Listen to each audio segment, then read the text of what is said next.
Hello and welcome to the CNBC-TV18 special. I'm Shereen Bhan and we continue our conversations with senior members of this government, senior ministers of this government. Joining me in conversation today is the Coal and Power Minister, Mr. Piyush Goyal. Mr. Goyal, appreciate you joining us on CNBC-TV18. I'll talk to you about your portfolio in just a second, sir, but I can't help but ask you, should we write off the winter session of Parliament? The Finance Minister yesterday in his blog said that the winter session looks like it is going to be a washout like the previous session of Parliament. In the light of what has happened today with the raids on the Delhi Chief Minister's office by the CBI and then the TMC and the JDU support to Mr. Kejriwal and the Aam Aadmi Party, is it now fair to assume that this session of Parliament is over? Well, I don't know about the entire session of Parliament. That's really something for the principal opposition party to talk about. More so because we are very keen that the Parliament works and we pass some very important legislations. But I'd just like to correct your perception. There has not been any raid on the Honorable Chief Minister of Delhi. I think the Finance Minister made it very clear. There is an officer who happens to work in that department. There's some cases which have been going on, been under investigation for a long time. Right. For some of his decisions made in a prior assignment. Right. Nothing related to his current assignment. His office, I'm given to understand, is far away from the Chief Minister's office room. That's where the Mr. Kejriwal has just done a press conference a couple of minutes before we started this interview, again, attacking the Finance Minister and his statement that he made in Parliament, saying that why was there a need then if it was on that officer to come to the Chief Minister's office and so on and so forth. Well, the principal secretary to the Chief Minister's office has to be in the building where the Chief Minister's office is. And if they have to investigate. And Shereen, let me ask you an elementary question. We have always held the view, and this government has consistently acted on our own conviction, that the government of the day should not interfere in any investigation, and we should allow investigations to run their course honestly, fairly, without prejudice to any political interest one way or the other. Now, if at all we were to be inspiring any such raid, it is elementary knowledge that we would do it after the 23rd. So it's very silly of anybody to suggest that it's the government that's trying to put anybody into the dock or anything. Government has nothing to do with this entire process. It's an investigation that's going on. We came to know about it after the thing broke out on television. Okay, I don't want to get into the slugfest between the government, the Aam Aadmi Party and the CBI. So let me ask you a pointed question, because there were reports coming in yesterday that seemed to suggest, and this is something the Finance Minister has alluded to in the past as well, that the government may consider the money bill route in order to get over the impasse in the Rajya Sabha. Is that now a serious possibility for things like the Aadhaar bill, for things like the bankruptcy code? So all options are open. Wherever we think it's a national interest and the matters can be taken up by the Lok Sabha, which fortunately is functioning, I'm sure the government of the day has every right to, in the interest of the people, in the interest of economic progress, act. Because after all, very often today the press was asking me, so what next? The government has to think of what next. We can't just sit and allow the opposition party. There's very little time left for this session, sir, so a decision must have been taken by now. You had a parliamentary party meeting today. These decisions, they are taken at a much higher level. So I can only talk about decisions related to my ministry. But would it be safe to assume that this is the route now that the government is going to exercise in this session of Parliament to at least ensure the passage of some crucial bills? You can't do GST, but at least some of the other bills. I don't know whether within this session there would be any such plans afoot, but that's something which only the Finance Minister would be privy to. I'm really not privy to any such information. Okay, let me move on and talk to you about your portfolio, sir. And the big achievement of your ministry is to really get the Uday plan off board. At last count, if I've been following your tweets accurately, you've got 11 states on board. When are we likely to see the big guys coming on to the Uday plan, the likes of UP, Bihar and others? Well, the good part of the entire Uday scheme is that it has been a bottoms-up approach. So the entire scheme has been drawn up in consultation with the states. It's a true example of what Prime Minister Modi has articulated right from the beginning that this government will work in a collaborative spirit and take all the states on board and work as Team India. Uday has come out of all consultations with stakeholders like states, distribution companies, bankers, consumer interests. And therefore there's very little scope for a disagreement between states and the center. And I think the political reality has been well understood by everybody across the country, that the people are aspiring for a better quality of life, and power is an essential ingredient in that. So I'm very convinced that all the states will come on board. 11 of the states which have come in are amongst the larger states. The 5 or 6 big states which are left are already in dialogue at very advanced stages with us. Though most of the issues with them were resolved much before Uday was even formulated. But they still have to go through a process of going to their cabinet, taking approvals of the senior leaders. So if I could read between the lines here, is UP waiting now for cabinet approval before it can formally come on board? Is Bihar waiting for cabinet approval before it can formally come on board? Is Tamil Nadu waiting for cabinet approval before it will formally come on board? Well, I can only say this, that we are in continuous dialogue with most of the states that you mentioned. And so far, all the dialogue has been very positive. The response has been very positive. We have kept an approach of accommodating any concerns that the states have had. And I wouldn't be surprised if you keep hearing good news at very quick intervals. So do you believe you'll be able to sign everybody on board by the end of this calendar year? I wouldn't say end of this calendar year, but I do think that by the financial year end, almost all the states will be on board. There may be 1 or 2 states who may have some political compulsions like elections, which may make them take the decision a little later. Suppose the election code comes in or a model code comes in and they're not able to decide by that time. I have yet to personally talk to the northeastern states, the 7 Sisters and Sikkim.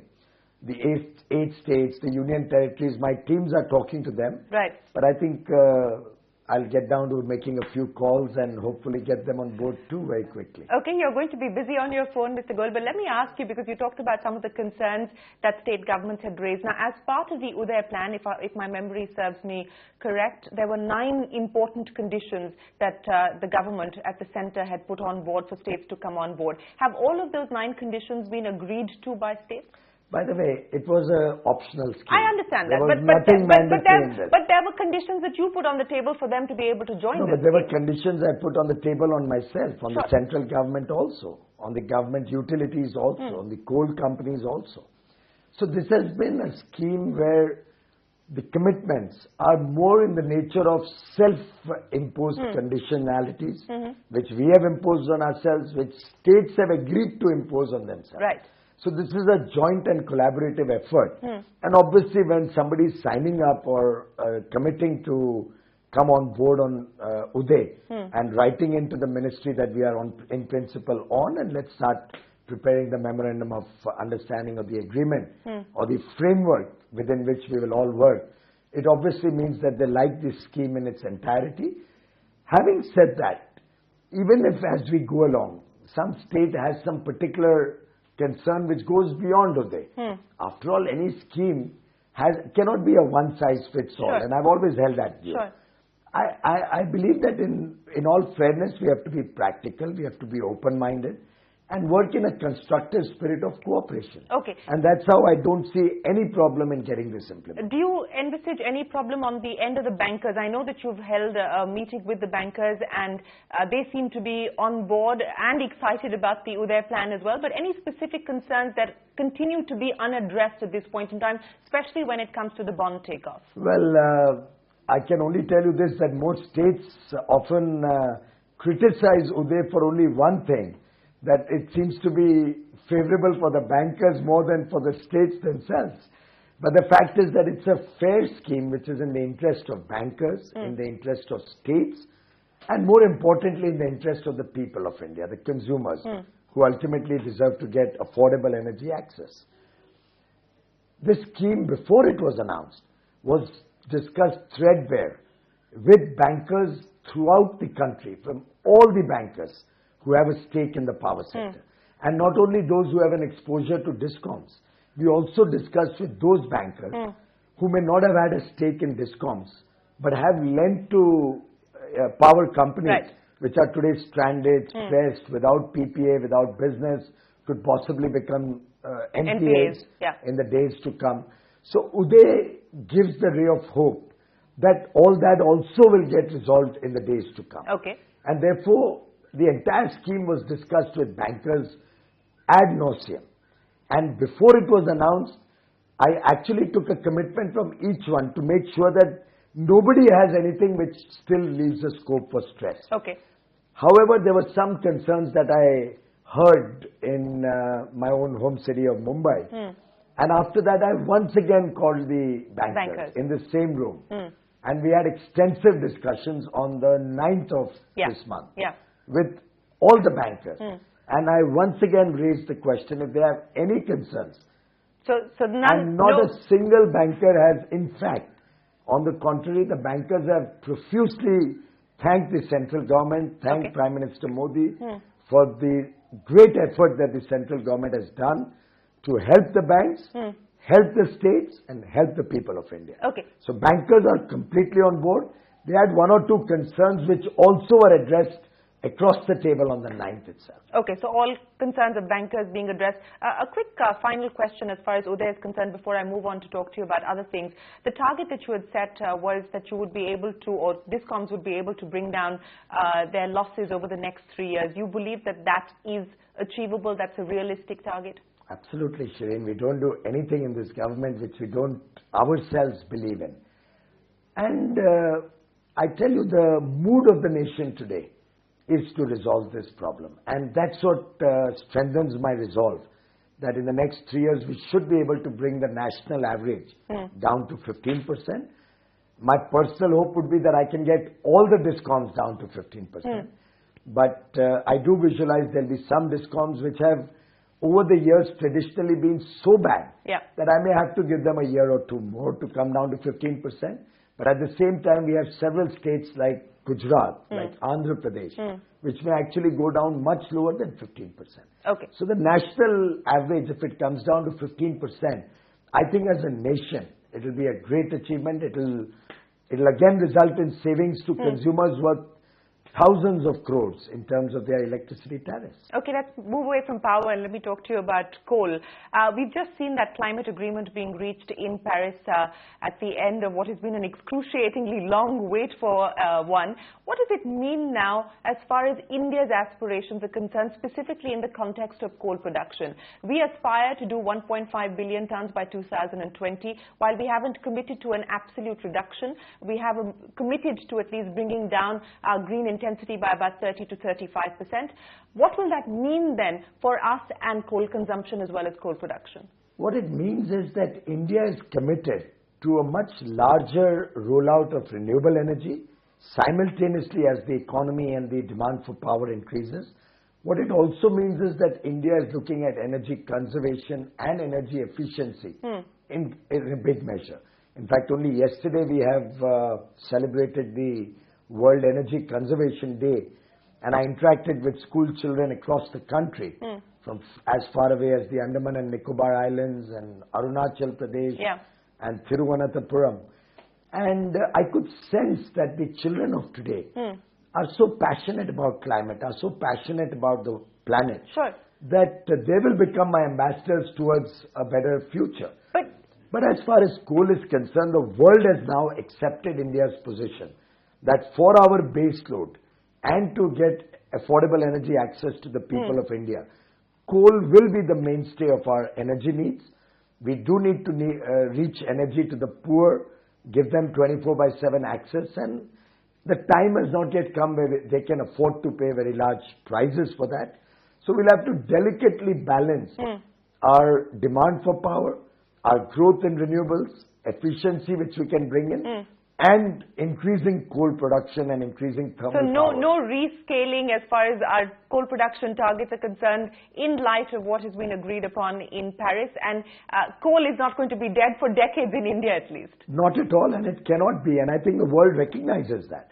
After all, as I've said on more occasions than one, India's coal consumption today is at the same level as the United States was 150 years ago. And India is at the cusp of its development cycle, where I aspire to give the people of India a per capita income of the same $70,000 that an American has. Why should India be left at $1,800 per capita income when the West has moved to $50,000 and $60,000 and $70,000? So as we move up the development cycle, as we get into double-digit development, economic development, growth of the economy, as we have a better life for the people of India, better infrastructure created, jobs being provided, obviously the economy is going to grow. What we have committed is a reduction in the carbon intensity based on the GDP. That's right. Now, for the Western world, it's very easy to talk of an absolute reduction because their economies are flat. They're not growing. So on a flat economy, if you add renewable energy, you can afford to bring down coal.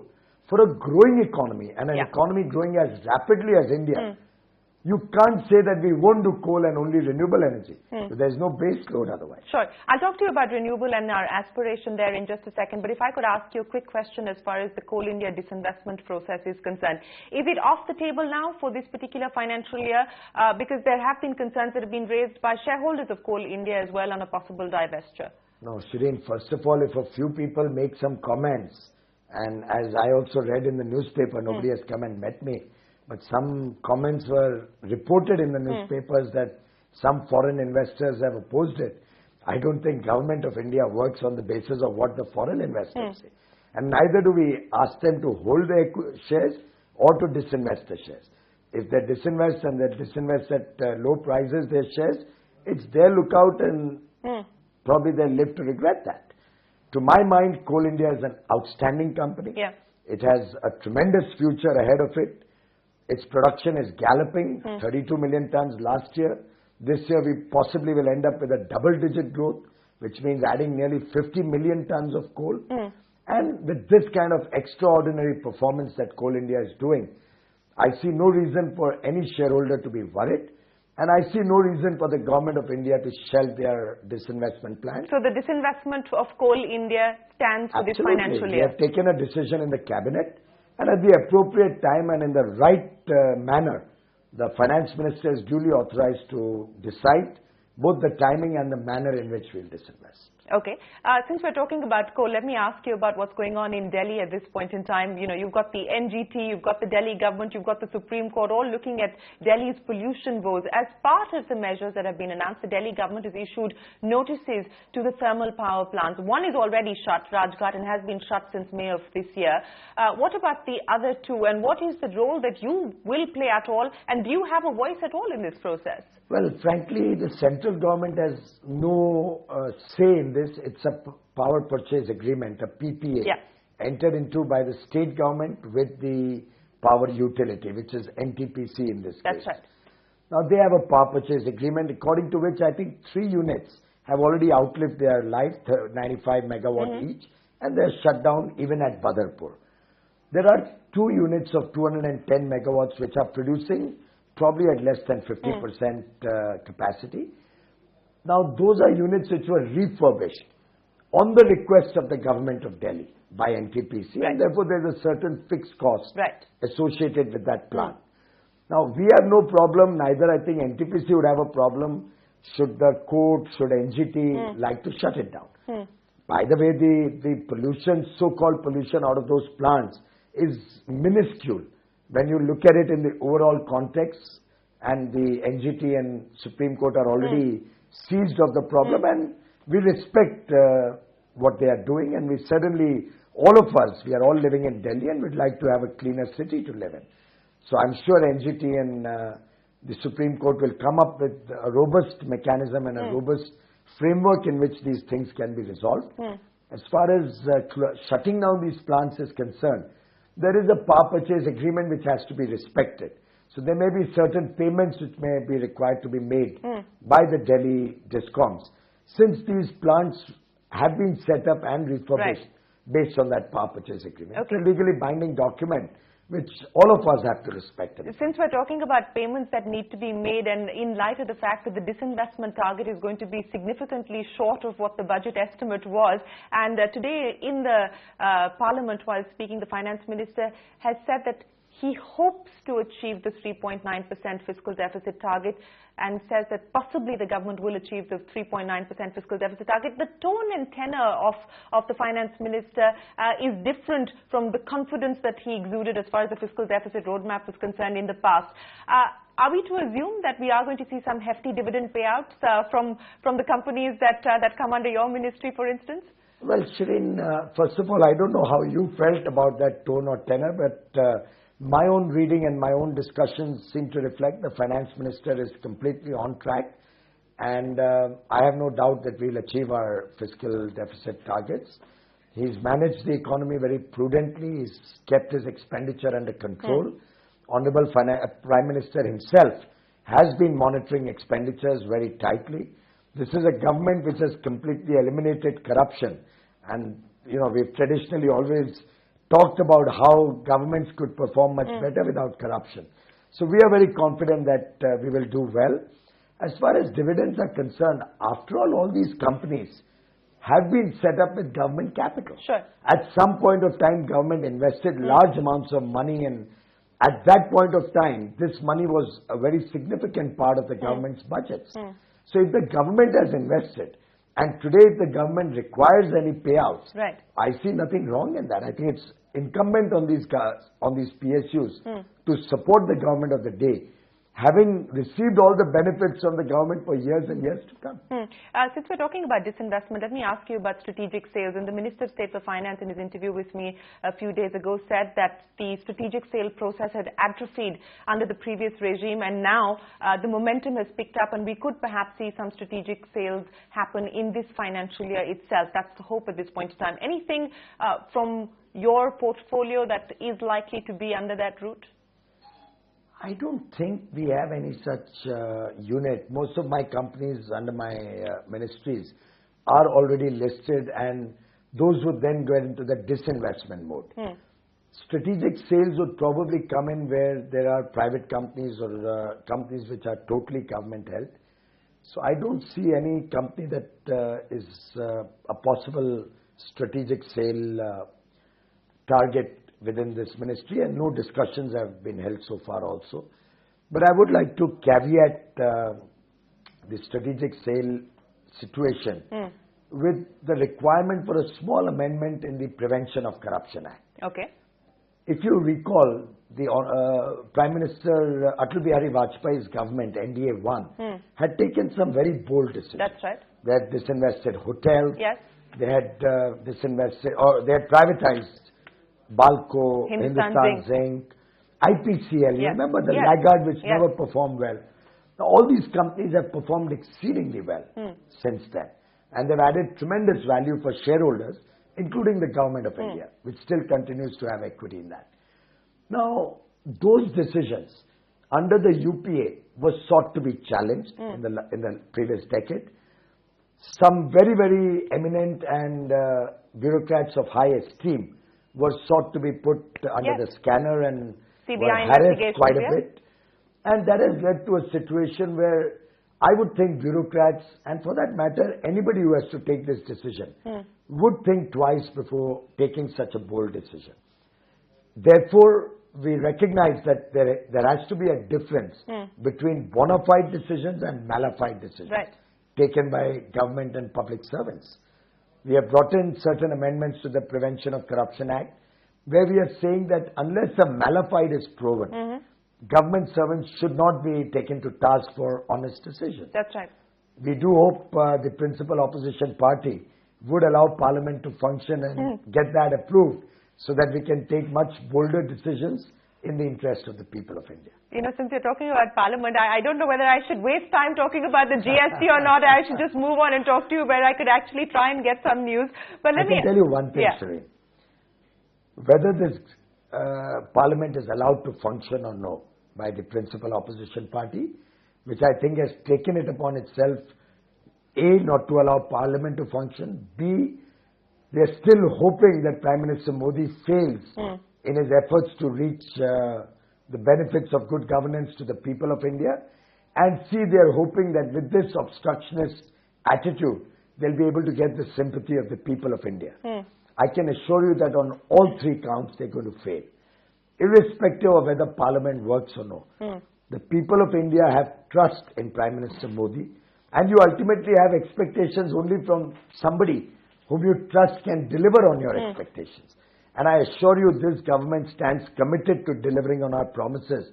If we find Parliament is not going to be allowed to function by the Congress, we will work within the existing framework and still deliver outstanding results for the people. Since we're talking about executive action now, specifically for your ministries, what else can we now expect? I know that there is a big thrust on trying to push renewable. We haven't seen any forward movement on UMPP, even though we saw the standard bid document being released. Is there any further movement on the UMPP process? Absolutely. My approach is that UMPP should be bid out. As and when I can see visibility that land is very much in place, water is in place. The coal mine, of course, is under me, and we've made arrangements to get coal available for these plants. I don't want to see another situation where we bid out UMPPs and then they get down into a situation where they can't be implemented in time. We are now coming to a stage where I'm in dialogue with the Bihar government. They had earlier identified land, but I think it's important that they actually acquire the land and give it to us so I can bid out the UMPP there. The Jharkhand Chief Minister has already initiated the process to get land. Once that land comes in, I'm sure we can bid that out also. Tamil Nadu is keen that we bid out the Cheyur UMPP. That was based on imported coal. I was a little hesitant on the bidding of a UMPP only on imported coal. But it's the state's right and they are insisting on it, and we would be happy to bid it out if they want it. Orissa UMPP is also ripe for bidding out. So I have a number of UMPPs on which different actions are taking place. By when do you envisage? I'm not in a flying hurry. Sure. Because I can see that we have enough and more capacity available. I've done my modeling for the next 10 or 15 years, and I'm very much on track to be able to ensure that the country never faces a power shortage in the years ahead. And UMPP's bidding will also take place at the correct and appropriate time to align with the demand of power. You know, since we're talking about power demand, what about power purchase agreements at this point in time? We haven't really seen a pickup as far as the pace of PPAs are concerned. Power demand doesn't seem to be taking off as well. What do you believe is the problem there, and what do you envisage over the next few months? One of the principal problems there was that the DISCOMs were in very bad shape. There was also a problem related to the cancellation of the coal blocks. So even if there were PPAs done, people didn't have coal to be able to fulfill those PPAs. This government has made an effort to resolve both these issues. With the Uday scheme, and if you have been able to go through some of those salient features. Yes, I have. And we have a 72 slide presentation in public domain, highlighting all the features. You'll observe that not only are we resolving the DISCOM's past problem, but we are handholding them and working and supporting them over the next 3 years to really create a robust infrastructure in every state. Thirdly, we are also promising to give coal blocks or coal linkages to the state DISCOMs which perform well. I'm glad that you brought that up, because I wanted to get a clarification from you whether this is going to be, in that sense, part of the overarching Uday scheme as well. Absolutely. So all those states which sign up for Uday and who perform well will obviously need more power. And we will be supporting them with giving them coal linkages or coal blocks, for which a separate policy we are taking to cabinet soon. And the big advantage is that in the earlier thinking and earlier dispensation, companies would line up outside the coal ministry, and then there were all sorts of extraneous considerations on who got a linkage, who didn't get one, who got a coal block, who didn't get one. And well, now even CBI is investigating the coal blocks and the way it was given out. I don't know how the linkages were given out in the past. What we have decided is that we will give the linkage to the state DISCOM which lives up to the expectations of Uday and does good work within their operations. And based on that, once they get the coal linkage, they'll be able to bid out and get the best prices. Earlier, the company had coal block linkage or coal block, and therefore had the power to dictate terms. Right. Now the DISCOM will have the linkage of coal block and will have the power to dictate terms. Okay. So we are totally turning around the cycle in favor of DISCOMs, which will ultimately benefit the people of India. I know I'm out of time, so let me ask you two final questions. And one is going to be a political one, and one will be on your priorities for the new year. Let me start with the political one. I understand that the Prime Minister has called on the Council of his Ministers for a meeting on the 17th of December. What is this going to achieve? What is this about? Well, every year the Honorable Prime Minister calls the Council of Ministers for a get-together. It's quite an informal get-together. We all exchange notes, exchange views, also a lot of pleasantries since the year is going to draw to an end. Is this a precursor to a possible reshuffle, which has been the chatter and the buzz in the corridors of power for the last several months? Well, I think we can leave that to be the prerogative of the Prime Minister, but really we've had similar Council of Ministers get-togethers with the Honorable Prime Minister frequently in the past. He likes to meet all the ministers, even all the ministers of state, exchange views, ideas, get some feedback on what's happening on their work. If he often gives us some very interesting insights in his way of working or what he believes we should do. Okay. And I can assure you that a lot of educative guidance we get from the Honorable Prime Minister in these interactions, along with some very sumptuous delicacies. Chai pe charcha takes on a whole new meaning. But let me end by asking you, we're at the end of 2015. You have covered significant ground in your tenure here in the year that's gone by. What would be the key priorities for you in 2016? I think I'm focused on three things in 2016. One is the successful initiation of the various steps that we have envisaged under Uday. So I would see the first quarter going largely in finalizing the 24/7 Power for All programs of the states, coupled with the MOUs with the states on Uday, and then the rollout of the Deen Dayal Upadhyay Gram Jyoti Yojana, IPDS, and all these schemes, which will help us achieve our objective of 24/7 affordable power for all. Second objective would be to meet the commitments that we have made to ourselves and the INDCs that we have offered to the world at Paris. So we'll be taking significant steps towards that in the next year, towards our renewable energy plans, clean coal plans, introducing modern technology in our sectors for better efficiency, conserving energy, better environment protection. That would be the second priority. And the third priority that I am now initiating, after the successful reverse auctions on coal blocks first, then on the bidding for solar power, and I'm glad to inform you, last night at 4 o'clock in the morning, I got messages on my phone informing me that another round of solar bidding has taken place. If I got it at 4, so I suspect it may have ended at about 4 o'clock. So there must have been really aggressive bidding. And SBG, the company promoted by SoftBank, has won the tender at, again, 4 rupees 63 paisa. So you'll recall how all the naysayers, including a lot of journalists, I don't know what your channel's views were, had been repeatedly asking me, it is unrealistic, unreliable, will it fail and whatnot. Now if Masa-san, who's a world-renowned venture capitalist and a very successful one at that, has bid at 463, I hope it will set at rest all those controversies. I've also said that it depends state to state, tender to tender, but it will all be an honest process. I want to take that to the next level in terms of introducing more and more reverse bidding and high levels of transparency in the entire working of our ministries. Be it in purchase, be it in the information we give out about our work. So you'll have a lot of app launches in the year to come. A lot of app launches as well. Well, Mr. Goyal, we look forward to all of that. Appreciate you joining us here on CNBC-TV18, taking us through what will be the next milestones that you're working towards, and once again articulating very clearly what the Uday scheme means for this sector and the 3 crucial states that you hope to get on board perhaps by the end of this financial year. Appreciate your time on CNBC-TV18. Thank you very much for joining us. With that, it is time for us to wrap up the CNBC-TV18 special from all of us here. Goodbye. Many thanks for watching.